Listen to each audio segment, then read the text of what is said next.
Bonjour à tous, Pascal Dumont, photographe. Vous pouvez me retrouver sur addictphoto.fr et sur ma page Facebook. Et dans cette nouvelle vidéo, on va voir comment privilégier le mode vertical. Comment et pourquoi privilégier le mode vertical.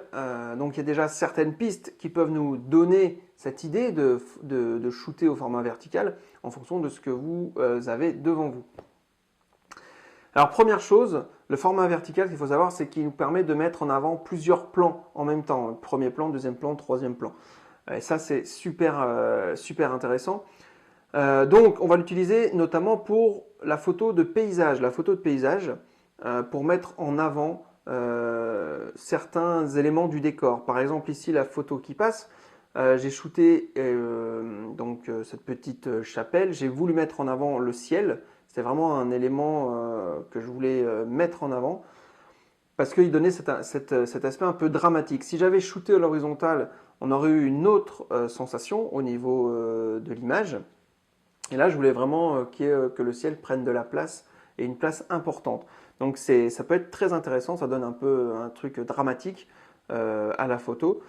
Pareil, si on prend la photo qui suit, c'est une photo où j'ai voulu mettre cette fois le premier plan en photo. Premier plan qui est l'herbe, etc. et qui nous amène jusqu'au troisième plan, donc vers les nuages qui sont également intéressants. Mais voilà, le fait qu'il y ait un petit chemin, ça permet à l'œil de suivre. D'ailleurs, je ferai une petite vidéo sur l'intérêt d'utiliser tout ce qui est ligne, chemin, etc. dans une photo, parce que l'œil, il est très perspicace, l'œil, et il va suivre justement le chemin jusqu'au sujet où vous voulez montrer. Donc voilà, moi l'idée, voilà, de mettre ce premier plan-là, après on suit et on va jusqu'à la fin. C'est ce que je vous disais, on peut mettre plusieurs plans en avant sur une photo verticale. Et enfin, ici, la troisième photo, j'ai également mis, ça ressemble un peu à la première, les nuages en avant.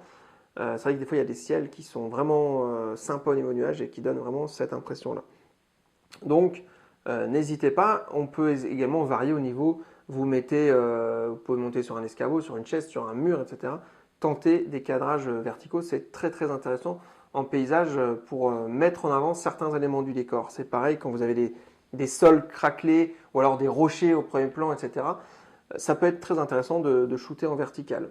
Ensuite, le deuxième cas où vous allez pouvoir évidemment shooter en vertical, ça va être le portrait, parce que ça s'appelle également le mode portrait, le mode vertical, donc il est dédié vraiment au portrait. Donc je ne vais pas insister là-dessus, mais ça nous permet de faire quand même un gros plan sur la personne qu'on photographie. Ça ne déforme pas non plus les visages, etc. Enfin, selon où on se trouve, hein, on est d'accord.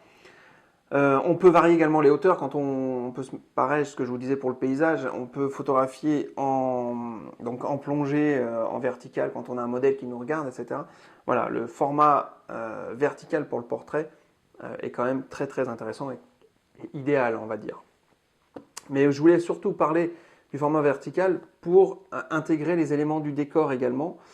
Comme pour le format vertical, c'est bien d'intégrer les éléments du décor quand on a des sujets à photographier. Là, ici, je vous montre une photo de mariée en vertical. Et ben, c'est sympa aussi. C'est sympa parce qu'il y a le premier plan, le deuxième plan où ils sont, le troisième plan derrière. On peut voir vraiment des trucs sympas. On peut monter sur les escabeaux. Moi, ça m'arrive souvent de prendre mon escabeau dans les reportages de mariage. Ça fait un peu le mec qui se balade avec son truc. Mais pour les photos de couple, c'est très très sympa. Et comme ça, on peut avoir une vue en plongée. On peut également faire de la contre-plongée. C'est un peu... après, ça dépend ce qu'on veut mettre en valeur aussi sur le sujet. Mais voilà, en tout cas, le format vertical peut s'appliquer tant au paysage, au portrait un petit peu plus loin pour intégrer tous les éléments du décor. Et ça sert vraiment à mettre en valeur ces plans-là, tous les trois plans, 1, 2, 3, qu'on voit beaucoup moins dans un format horizontal. Voilà, donc n'hésitez pas à tester les différents cadrages. Il n'y a pas un qui est meilleur que l'autre. Par contre, il y en a peut-être qui se justifient plus par rapport à l'autre. Chacun a leur avantage, chacun a leur inconvénient. N'hésitez pas qu'il faut faire que du vertical ou que de l'horizontal. Ça dépend ce qu'on veut montrer. Mais en tout cas, essayez, par exemple, sur un même sujet, photographiez-le horizontal en format horizontal et photographiez-le en format vertical. Et puis vous voyez ce qu'il en ressort, ce que vous ressentez là, et puis après vous faites, voilà, vous tâtonnez, vous faites des essais. Donc il y a pas de vérité, mais il y a peut-être des sujets qui s'y prêtent un peu plus que d'autres. Voilà, j'espère que j'ai été clair, j'espère que ces petits conseils vous ont aidé. Je vous dis à très bientôt pour une prochaine vidéo. Et n'hésitez pas à tenter, maintenant avec le numérique, hein, ça coûte pas très cher de tenter des trucs. Donc allez-y, faites-vous plaisir. Je vous dis à très bientôt.